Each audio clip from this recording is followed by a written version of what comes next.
Well, our society is more divided than ever at the moment, isn't it? You think about an issue like Brexit, where about half of people voted one way and about half of people voted the other way about 4 years ago. And it's all been quite acrimonious, I think, that it seems like it's becoming harder and harder to disagree with people.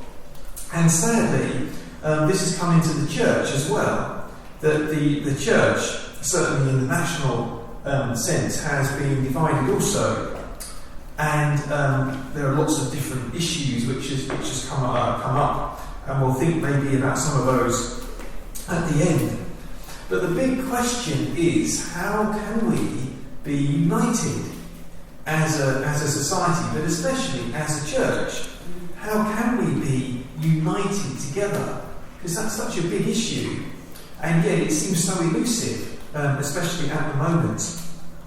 Well, this passage from Galatians chapter 2 is really about unity, and that's the main kind of theme. But just to put it into context, you may remember from the last couple of weeks, Paul is making a defence of himself, that there were others who come into the church, the Galatian church, and they had been trying to lead the church astray and introducing kind of distorted teaching. And they've been saying, oh, you don't want to listen to that Paul. You don't want to listen to him. We're the ones who've got the problem. It's just that Paul has not got the right message. And so Paul, in the last week, we saw that he made a defence of himself, and that he said, I've been commissioned by God. And he said that I was independent of the church in Jerusalem, but I was commissioned directly by God. I didn't need the authority, their authority.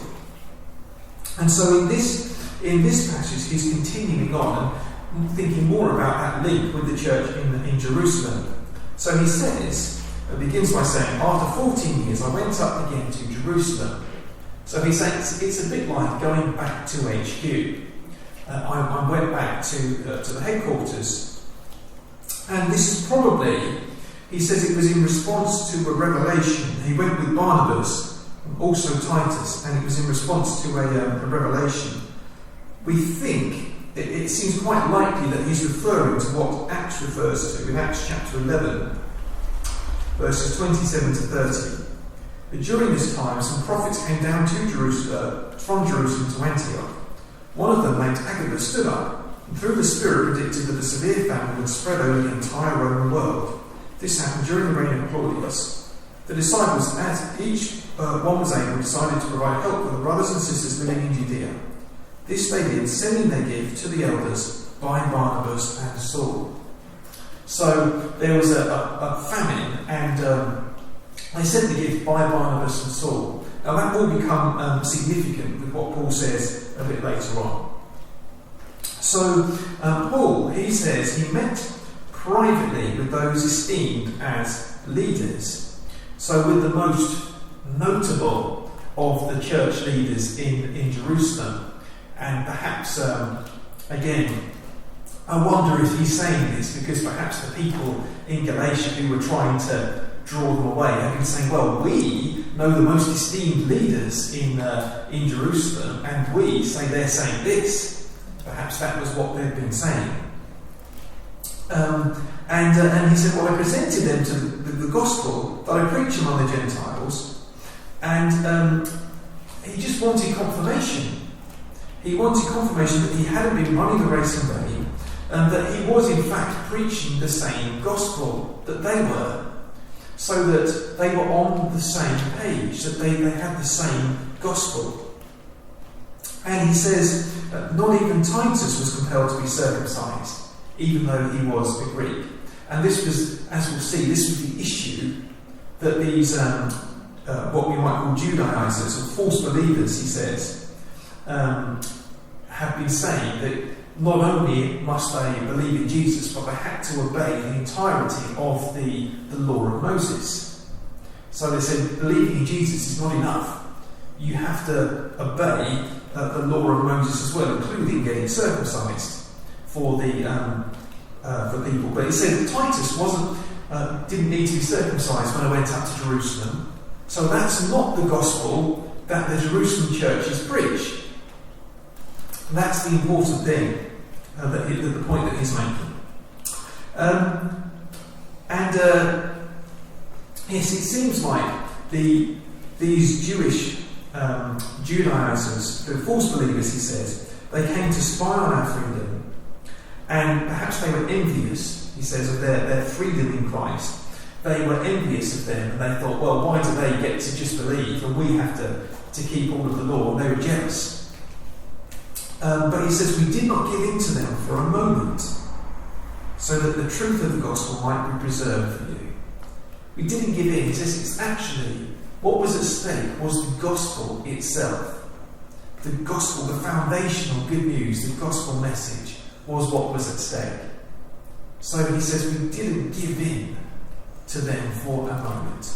That was why it was so important.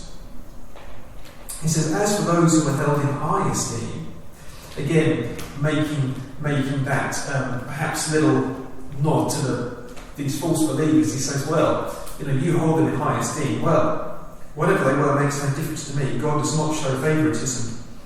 The grace of God is a great leveller, isn't it? It doesn't matter whether you're a person who's got a platform, whether you're the person who's preaching to hundreds and thousands, or whether you're someone in the pews. We're all equally important to God, equally saved by grace. That's the point of grace, isn't it? It's the great leveller. He says they added nothing to my message. So my message was the same as theirs. We were preaching the same gospel. That's really important. And he says they actually recognise I've been entrusted with the task of preaching to the uncircumcised as Peter had to the circumcised. So Paul was saying, I've been given a mission. They recognise I've been given a mission. But it was sort of parallel. So Peter went to the Jews, and Paul says, I've been sent to the Gentiles. But we were both, we've both been sent with the same message, but just to different groups of people. That's the difference between us, not the message, but the audience. And they gave, as it's in verse 9, James, Cephas, and John, Cephas as in Peter, and John, those esteemed as pillars, gave me and Barnabas the right hand of fellowship, an expression of their unity, even though they were preaching to a different group. They were united. They had the right hand of fellowship. And you think you couldn't get much more of a James, Cephas and John. I mean, they were the cornerstone of the church, of the message of the apostles. And that they recognised the grace that was given. It was the same grace. It was the same gospel. They recognised it. That's what they were saying. And then we have this rather puzzling verse. All they asked was that we should continue to remember the poor, the very thing I have been eager to do all along. And why does he say that? Remember the poor. It just seems like he's diverting off onto another track there, doesn't it? Why does he mention the poor? Well, the reason, I believe, is that when he talks about the poor, he's talking about the poor in Jerusalem. That if you recall from Acts, the passage I read in Acts chapter 11, it was because of the poor in Jerusalem of the famine. And Paul had been sent with the gifts for the poor Christians in Jerusalem. And so this is what I think they're saying. They're saying, we need to be united, we need to still support. And, I know that you've got your mission to the Gentiles and we've got our mission to the Jews, but, will you please still support the mission in Jerusalem? And Paul says, yes, of course.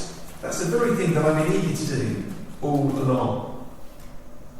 And also in Romans chapter 15, verse 26, it says, Macedonia and Achaia were pleased to make a contribution for the poor among the Lord's people in Jerusalem. So this is, again, the poor in Jerusalem is what they're talking about. So what are we to make of this in terms of unity? And what relevance does it have to our situation today?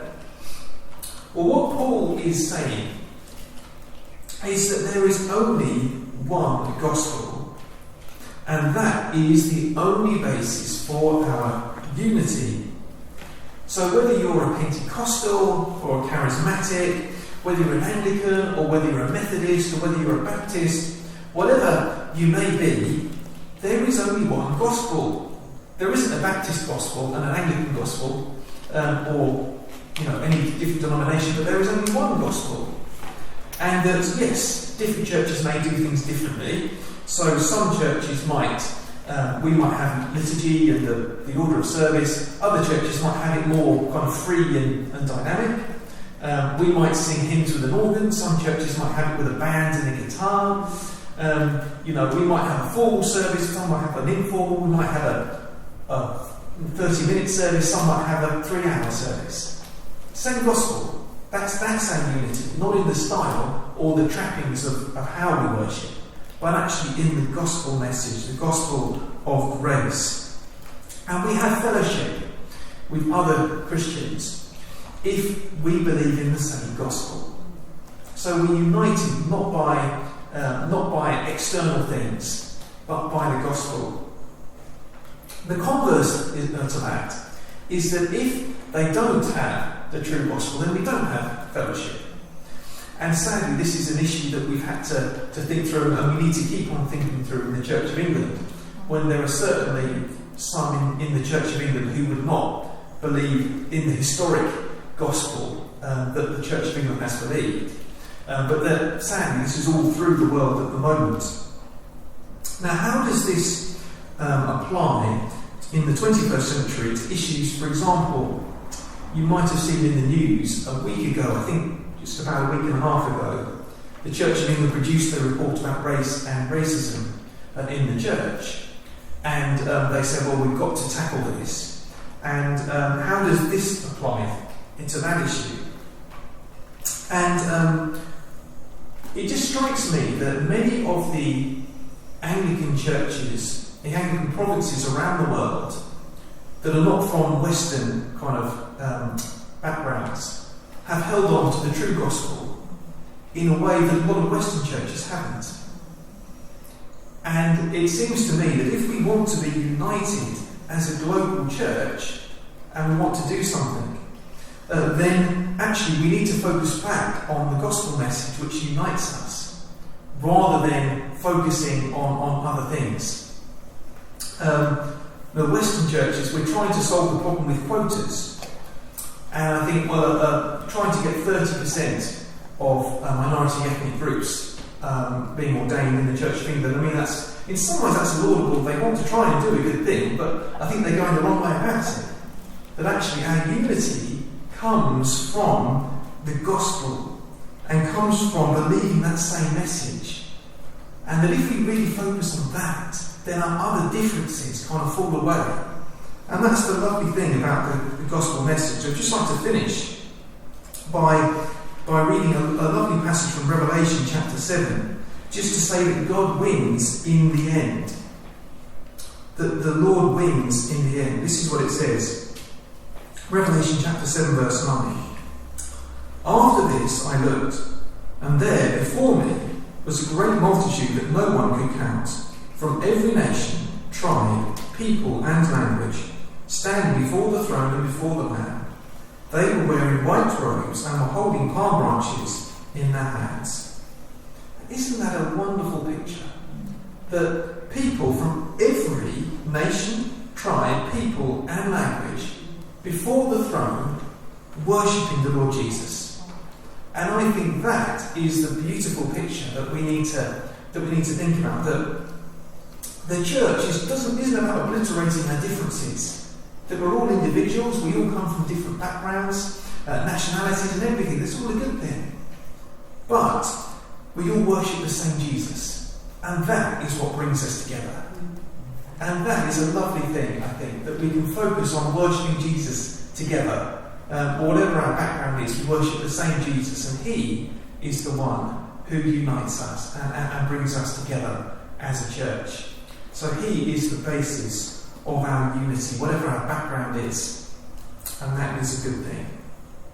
Well, let's take a moment to pray and ask God to help us to understand these things and to live them out.